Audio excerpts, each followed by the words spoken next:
Na Prever FM, você começa o dia bem informado. Entrevista.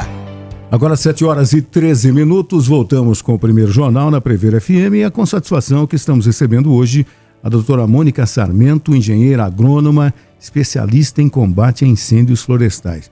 Mônica, satisfação depois de um longo tempo em recebê-la pessoalmente aqui. Bom dia.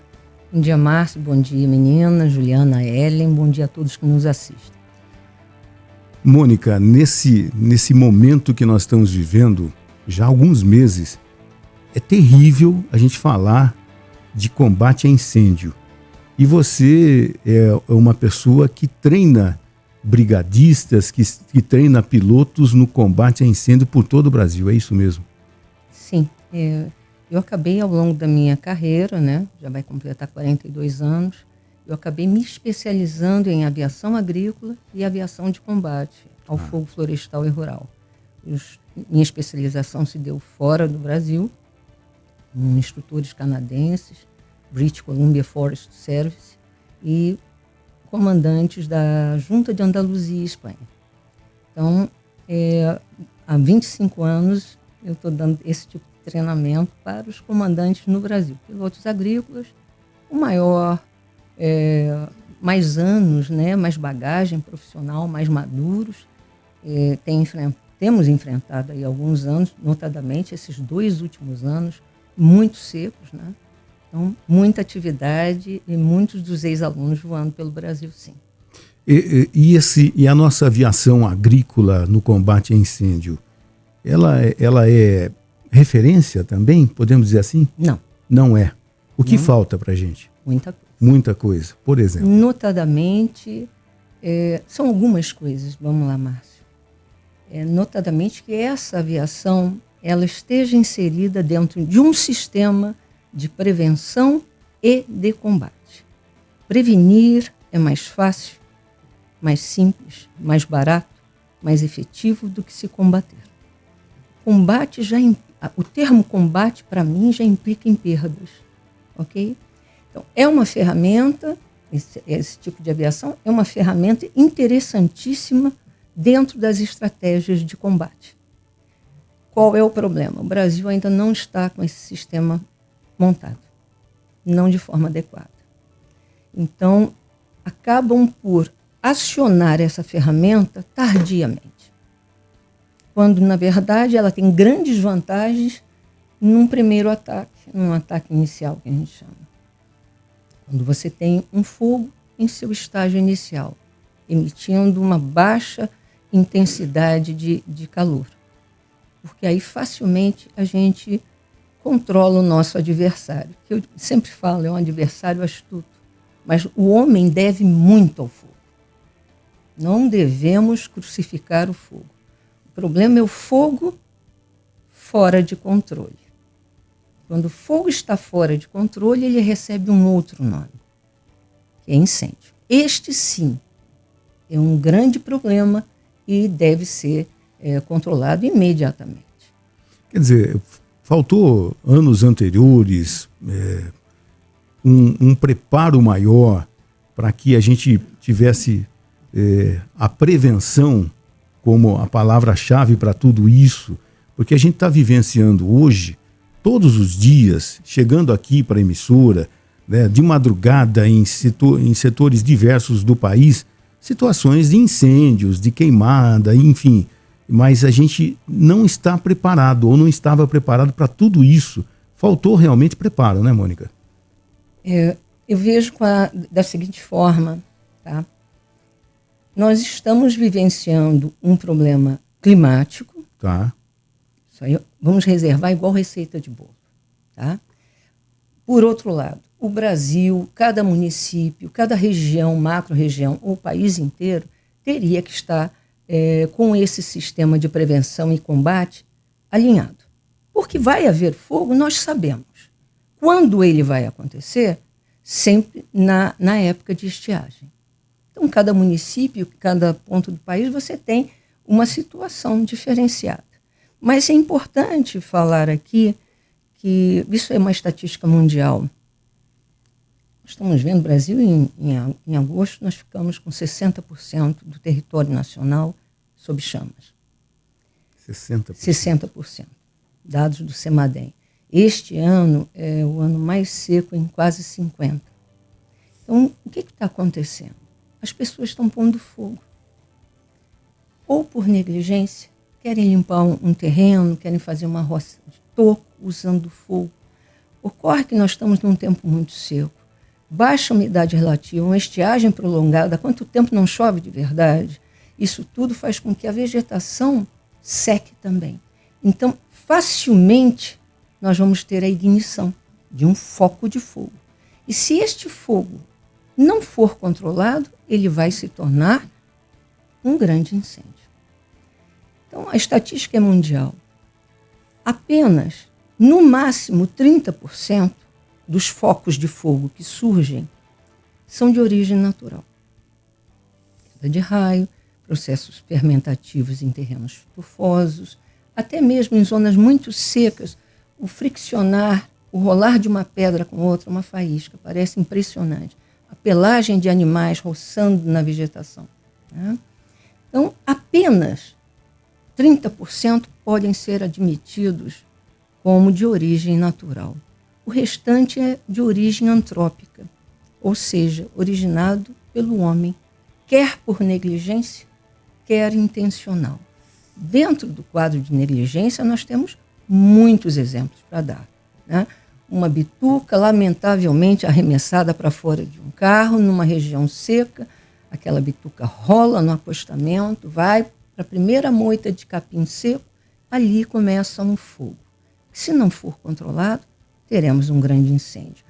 Redes de eletricidade com a manutenção precária, uso de motosserras, saem faíscas, até mesmo senhores atiradores vão para seu sítio lá, põem um alvo, atiram fragmentos daquele projétil incandescente, são lançados a muitos metros. De repente você vira as costas, nem viu que começou um fogo. E ali, se não for controlado, ele ganha corpo, ele se propaga e vira um incêndio. A propagação do fogo tem muito a ver com as questões ambientais, porque nosso fogo não é um fogo confinado, como aqui, um fogo a céu aberto. Então, os fatores ambientais, os fatores topográficos, o tipo de vegetação, em que estado fenológico ela está, isso tudo nos traz um mapa de risco para uma região. E de que maneira a aviação agrícola atua, né, no combate a esses incêndios? Como funciona isso? Juliana, já existem alguns estados da federação, alguns municípios que se organizaram e montaram o seu próprio sistema, que seja micro, mas montaram. Grandes grupos montaram. Então, como é que nós atuamos? O correto é nós sermos acionados prontamente, porque o avião ele é uma ferramenta que tem agilidade, rapidez. O maior segredo de se combater um fogo é chegar antes e com grande quantidade de água. E ninguém bate a aviação nesse quesito. Sem contar as dificuldades, muitas vezes, que é enfrentado pelas equipes em terra, né? As dificuldades de chegarem ao local onde aquele fogo está começando. Então, essa ferramenta, ela agrega agilidade, rapidez, segurança nos combates. Nós, no Brasil, agora que está começando o uso de ignífugos de curta e de longa duração, nós normalmente usamos água. Né? E a água é um ignífugo de curta duração e deve ser usado em combate direto. É lançado a água diretamente do hopper da aeronave na base das chamas. Para isso, os comandantes passam por um treinamento, uma capacitação, porque a aviação, existem diferenças entre a aviação agrícola e a aviação de combate. Eu fico feliz quando vem à minha mão ex-alunos, né? Já estou indo para a segunda geração, né? E eu digo, é a melhor migração que eu conheço, mas tem que ter ajustes. É um piloto de precisão. Ele precisa lançar água com retardante ou com LGE sobre um alvo. E isso dentro de uma estratégia de combate que foi alinhada por rádio, inclusive, com o pessoal de terra. Nós completamos o serviço dos brigadistas em terra e eles completam o nosso. Então, há que ser assim. Se querem fazer as coisas direito, deve ser assim. Muitas vezes, as equipes em terra não chegam, porque não conseguem chegar ao ponto onde ainda temos um foco de fogo. Então, essa agilidade que nós temos, nós chegamos ao local com um fogo incipiente, frágil, emitindo baixas calorias, e nós vamos conseguir êxito no controle desse fogo. Alguma outra? Não sei se ficou... Sim, mas em casos de incêndios de grandes proporções também a aviação atua. Sim, sim. Só que aqui no Brasil ainda estamos... nós temos o ataque inicial, que se for bem executado, tanto pelas equipes de terra ou de ar, nós vamos conseguir controlar aquele problema enquanto um foco de fogo. Se nós perdermos a mão, o timing, nós vamos acabar tendo um grande incêndio com uma frente quilométrica, e aí nós temos que partir para uma outra estratégia de combate, que seriam os combates indiretos, usando retardantes. Tá? Em ambas situações, usamos as aeronaves, tanto de asa fixa quanto de asa rotativa. Tá? Helicópteros, tá bem? E o contingente nosso para tudo isso, Mônica? Quantas pessoas trabalham diretamente nessas brigadas, os pilotos, né? Como é que é? A gente tem um pessoal suficiente para tudo isso? Nós, até o momento, sim, né? Já temos mais de 500 pilotos agrícolas treinados aqui no Brasil. E a formação deles acontece todo ano? Sob demanda, todo ano, sob demanda. Esse ano foram 2 treinamentos, num deles apenas 6 eram novatos em termos de capacitação, o resto já era reciclagem. Treinamento na Bahia, treinamento em São Paulo, treinamento no Mato Grosso. São as regiões mais afetadas. Na verdade, esse ano o Brasil, foram 16 estados em chamas ao mesmo tempo. Inclusive, que não é o estado do Distrito Federal. Então, a coisa, esse ano, agosto, foi muito, muito complicado. Temos contingente, precisamos melhorar. Diferente. Nós precisamos melhorar a forma de encarar essa problemática ambiental. E encarar de forma profissional. E quando eu falo isso, é dentro de um sistema, até a pessoa que vai orientar os lançamentos precisa entender, não só de fogo, como também entender de aviação. Porque senão ela não saberá usar essa ferramenta, tirando dela a plenitude, o seu melhor proveito. Não vai atingir o objetivo. Né? E provavelmente não vai atingir o objetivo. Ela não vai conseguir extrair dessa ferramenta o seu potencial maior. Quanto tempo para preparar um piloto para ocorrências desse tipo? A hora que ele está preparado para atuar. Bom, vamos falar primeiro do curso. Né? Ele já é um piloto agrícola, ele já é um piloto experiente.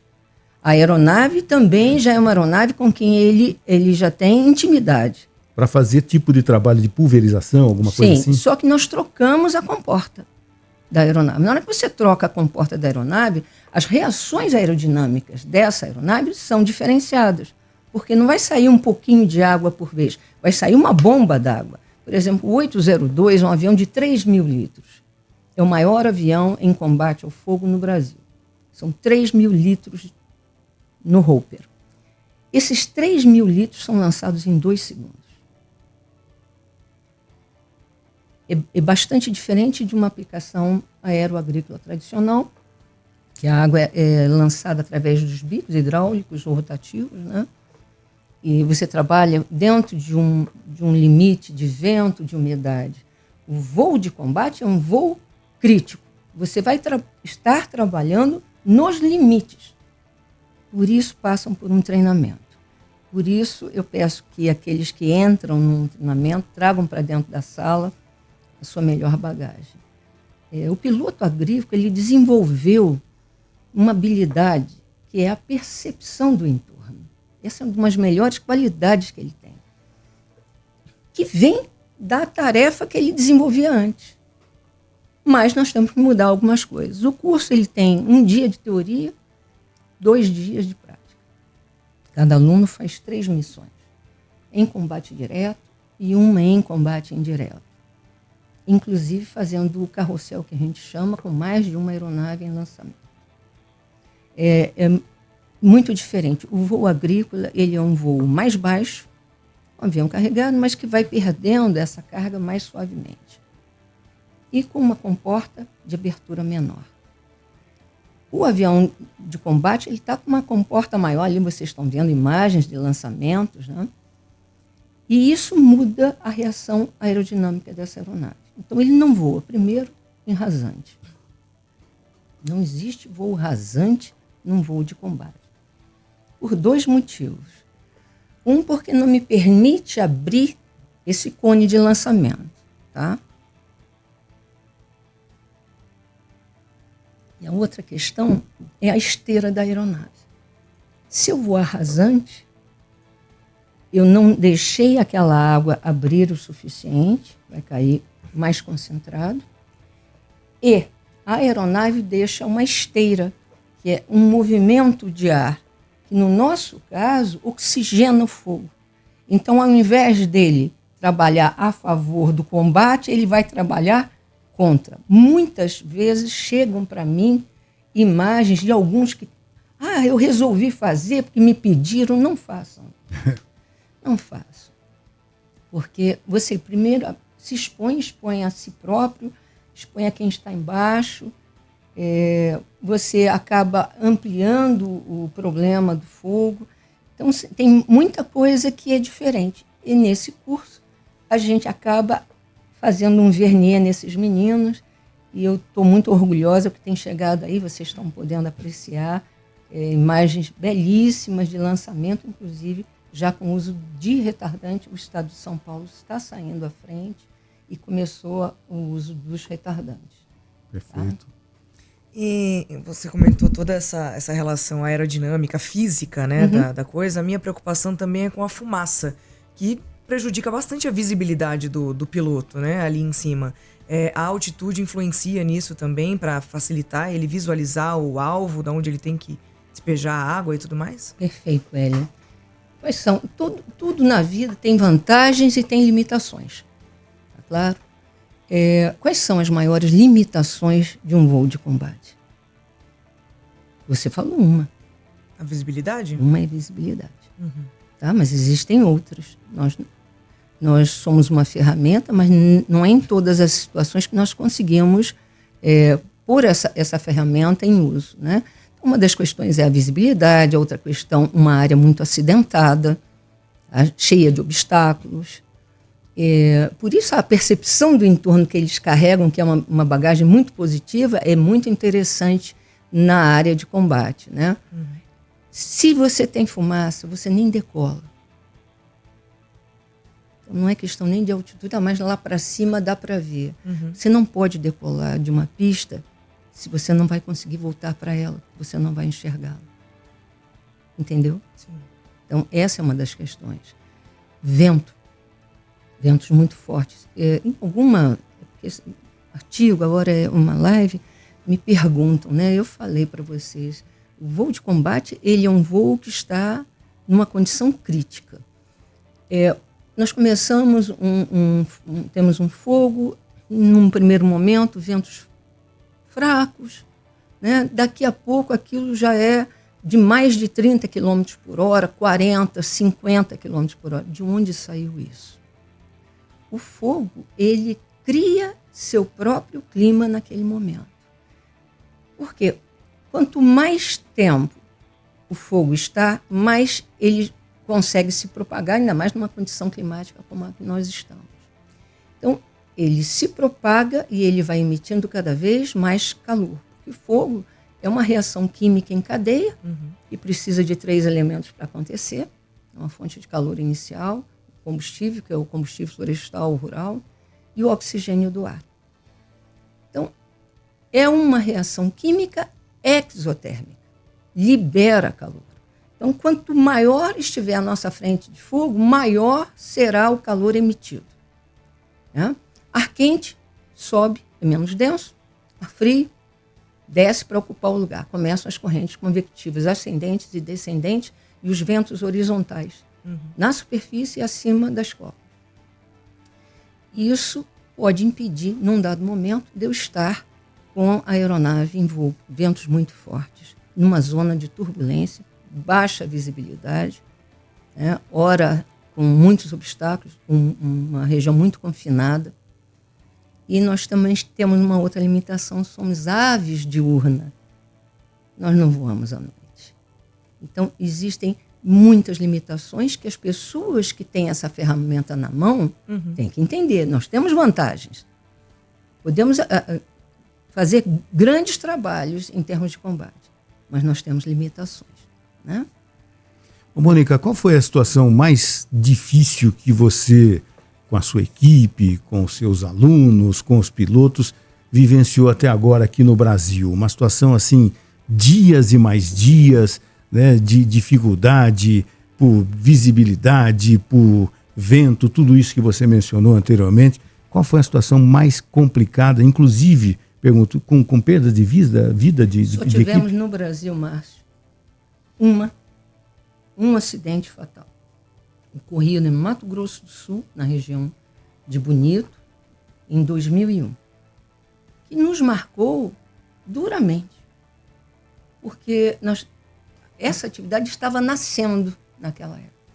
Foi daí que vieram me solicitar, a mim e a outros profissionais, que montássemos um curso de capacitação. E, por Deus, eu me alegro muito porque nós não temos, desde então, nenhum acidente fatal. Eu, normalmente, nessa época do ano, não estou em campo. Eu estou em sala, já te falei. Mas a gente ouve os relatos dos meninos, né, que estão voando. As dificuldades são inúmeras. São inúmeras, né? De toda a ordem. E de toda a ordem. Não é questão de 2 dias de combate, porque aqui no Brasil acionam tardiamente. Na hora que aciona tardiamente, eu não tenho mais um fogo, eu tenho um incêndio. Na hora que eu tenho um incêndio, está sob controle? Não, não está. A equipe de terra consegue ajudar? Não, não consegue. Então, aí nós passamos meses. Eu estou com uma equipe, eles, né, os colegas que estão voando, tem uns só. Eu estou há mais de 20 dias aqui. Então, essa questão, essa dinâmica do uso dessa ferramenta precisa ser conhecida para ser integrada de forma correta nas estratégias de combate. Senão, nós vamos ficar patinando aí décadas. Não é, para mim, todo mundo vê fogo e liga para mim. Mônica, você está vendo, está acompanhando? É uma tristeza isso para mim. Porque o Brasil hoje detém condições, mas ainda não está sabendo empregá-las. Entendi. Se a gente consegue fazer os acionamentos prontamente, nós vamos trabalhar em conjunto ou não com a equipe de terra, porque às vezes a equipe de terra não consegue chegar. Nós vamos ter muito mais sucesso. E não vamos ver o Brasil pegar fogo meses, estampando todas as matérias internacionais. Isso é um desgaste para o país enorme. Sem contar o que Ellen, né? A fuligem, a fumaça, a fuligem, ela é cotizada por todos. Não é só por aquele que teve sua área queimada. Toda uma comunidade ao redor. Os prejuízos são enormes, ecológicos, econômicos, de saúde pública. Então, eu acho que nós temos que parar e repensar o que queremos. Porque condições de fazer e fazer bem feito, nós temos. Você começou perguntando se nós éramos uma referência em incêndio. Não somos. Longe disso, né? Ainda temos que melhorar muito. E além da capacitação desses profissionais, como a tecnologia tem evoluído ao longo dos anos na aviação agrícola? No combate aos incêndios, a evolução dos aviões mesmo, né? Como... Okay. Juliana, né? Juliana, para a gente falar sobre evolução, nós temos que falar o começo. né? É a partir daquilo que é o nosso parâmetro. O começo de todas as aviações foi empírico. Um começo, tentativas e erros. E não eram com aviões apropriados. Então, a aviação de combate, ela começa em 1919, se utilizando, adaptando aeronaves da Primeira Guerra Mundial. Então, não precisa dizer mais nada, né? E tem uma passagem que até o dia que eu traduzi isso, eu disse assim, mas não é possível ler de novo. Eles pegaram um Ford trimotor e encheram 6 barris de madeira, olhe bem, e lançaram lá de cima. Você imagina você embaixo assistindo cair barris de madeira. Então, o que eu acho é que eles eram muito criativos e corajosos, né? Empreendedores também. Então, o começo foi assim, um desastre. Pensa em coisas mal sucedidas, experiências mal sucedidas. Quando é que isso começou a melhorar? Um terço do século XX. No final do século XX, quando depois de apanharem muito, porque adapta daqui, adapta dali, mas a coisa ainda muito ruim, muito insegura. Insegura para todos, para quem estava a bordo, para quem estava embaixo. E aí começaram a projetar aeronaves com maior capacidade de carga, projetadas para esse fim e para os demais. A chegada das comportas com aberturas maiores, que permitem uma lâmina de deposição maior. Então, você consegue trabalhar em tipos de vegetação diferentes que estão queimando. O FRDS, que é o Fire Retardant Dispersal System, está dentro de uma aeronave. Você consegue regular a abertura dessa comporta. Se a vegetação é rasteira, eu não preciso lançar tanta água assim. Eu posso reduzir a taxa de aplicação. Não, agora é pinos, o eucalipto, né? Eu vou ter que trabalhar na posição salvo, que é a abertura máxima. Então, aí já temos a melhoria das aeronaves, a questão da comporta, o conhecimento acerca de produtos que melhoram a efetividade da água.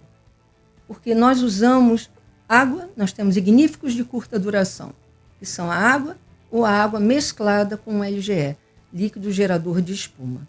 São usados em combate direto. Sai da aeronave diretamente para a base das chamas. Quase todos os lançamentos que estão aparecendo aí são à base de água, exceto um que está em tom de rosa, que foi usado um retardante. E o que são retardantes? São igníficos de longa duração.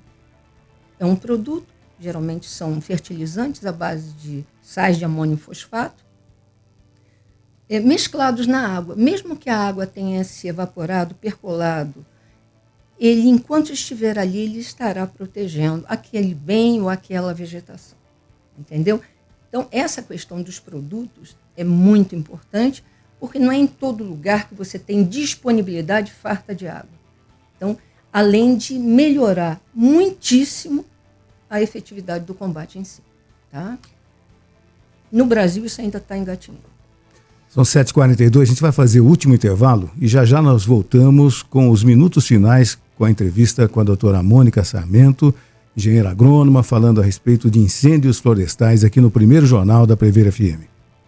Entrevista. 7h45, momentos finais agora da entrevista que nós estamos fazendo com a doutora Mônica Sarmento, engenheira agrônoma, a respeito de combate a incêndios e tudo mais. Essa situação que nós estamos vivenciando, né, de maneira terrível, qualquer cidadão hoje nas redes sociais, na televisão, hoje acaba tendo as imagens do que está acontecendo em todos os cantos do Brasil, né? Inclusive hoje, várias vezes, tal.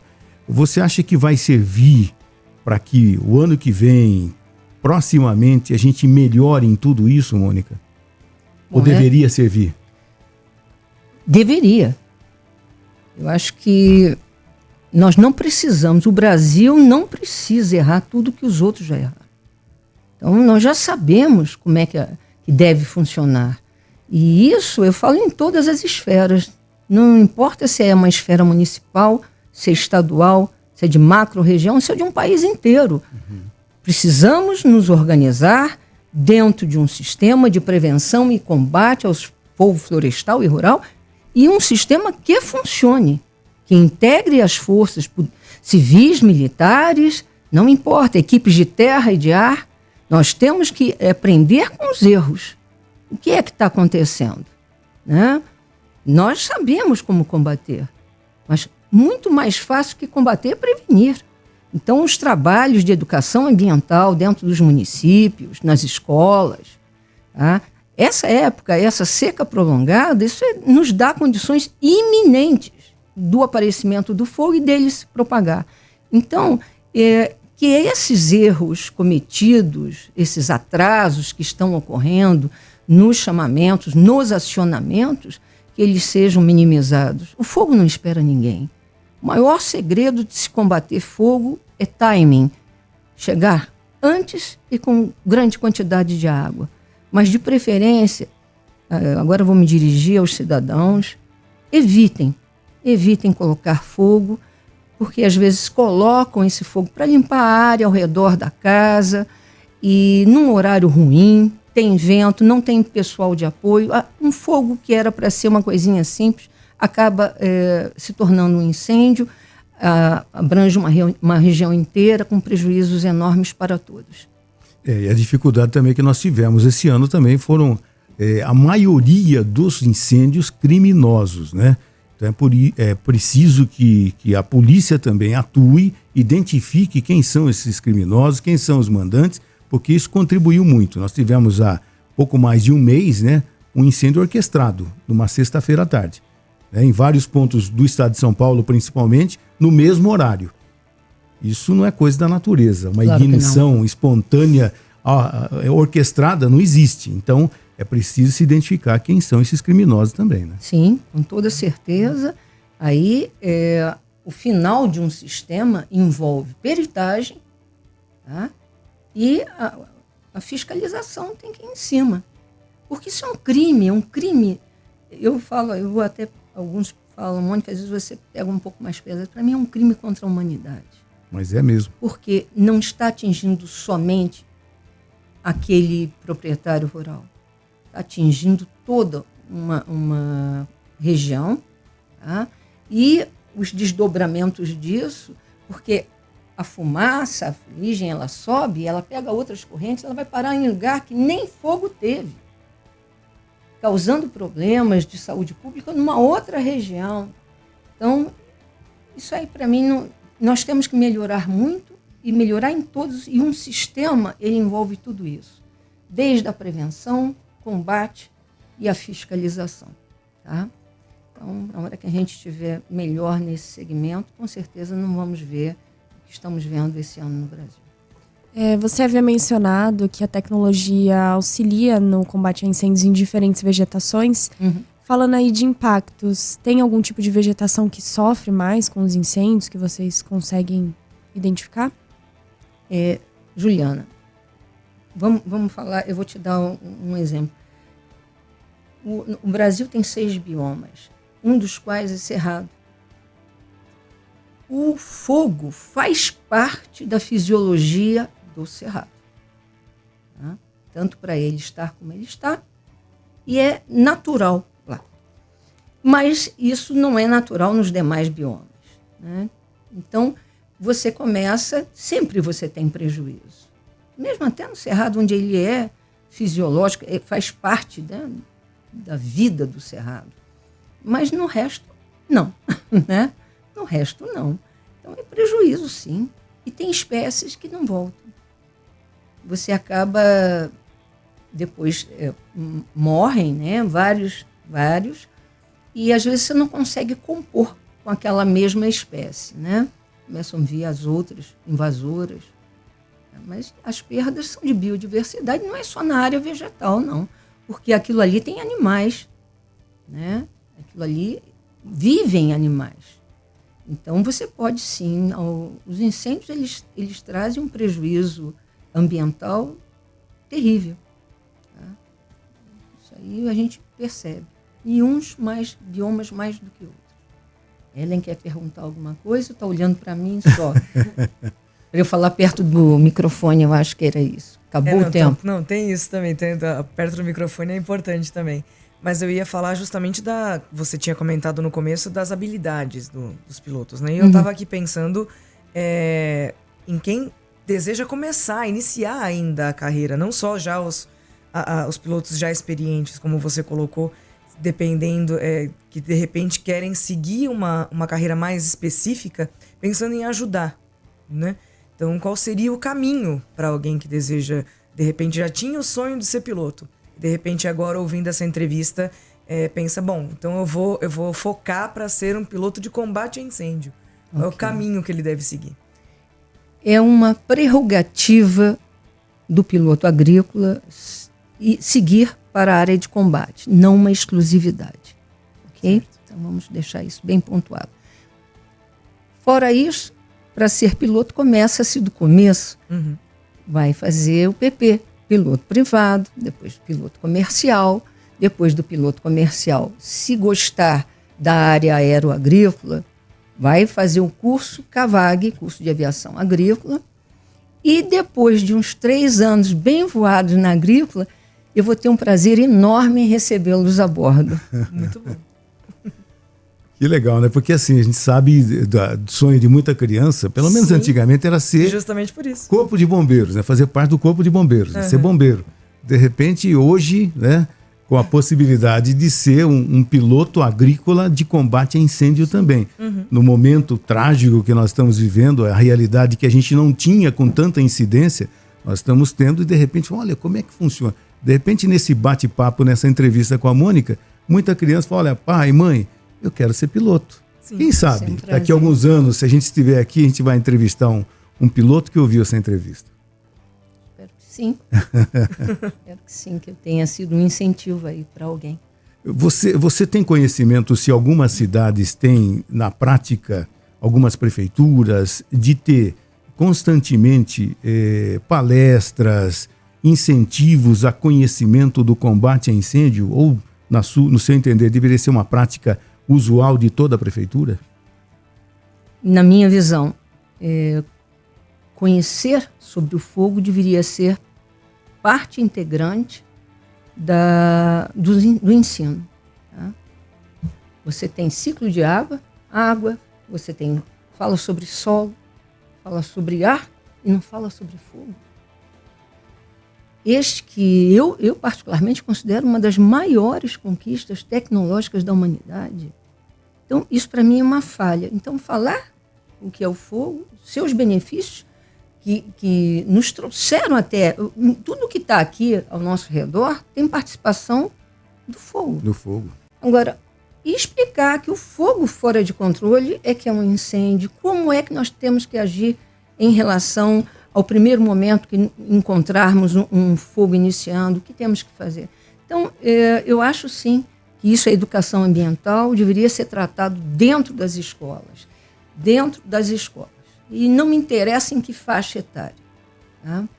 Então, é uma coisa simples, fácil de ser atribuído dentro de um currículo escolar. Muito fácil, mas muito fácil. Eu sou da área de treinamento há 42 anos. Então, e eu sempre falo, esse incentivo, esse clarear, o conhecer, é que vai nos levar a um dia sermos uma referência também no combate ao fogo. Então, o conhecimento é tudo. E desde a criança, pode estar no prezinho, vamos ensinar com desenhinho o que é fogo, o que é incêndio. Tem que tomar o cuidado, porque ele é um adversário astuto.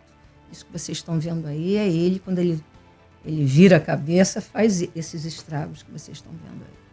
Mas belíssimas imagens. Essa última imagem foi com lançamento, com retardantes. Quer dizer, a importância de se conhecer e se respeitar o fogo. A importância do fogo, mas...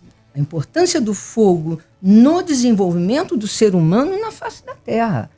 Você não teria metais aqui se não fosse o fogo. Não fosse o fogo. Você estaria comendo comidas cruas e frias até hoje, não é? Você não conseguiria se defender nos tempos das cavernas. Como é que eles se defendiam dos animais? Então, é dito historicamente que o homem começa a ter um domínio sobre o fogo, um domínio 1,5 milhão de anos atrás. E curiosamente as pessoas não fazem essa conexão. O fogo não existiu desde sempre, amém.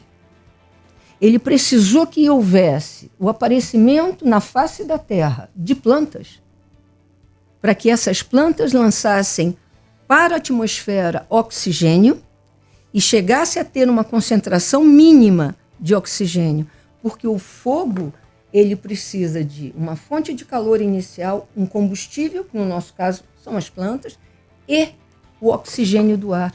Se não houver oxigênio, não há fogo. Então, se você for para o histórico do homem na face da Terra, há 440 milhões de anos atrás começam as plantas.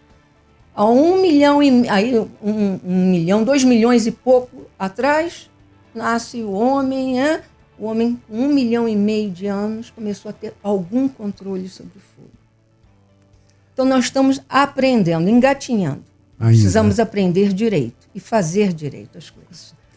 Doutora Mônica Sarmento, muito obrigado por ter aceitado o nosso convite. Vai ser convidada outras vezes e espero que a situação melhore no país. Muito obrigado e um bom dia, viu? Obrigada a todos, bom dia.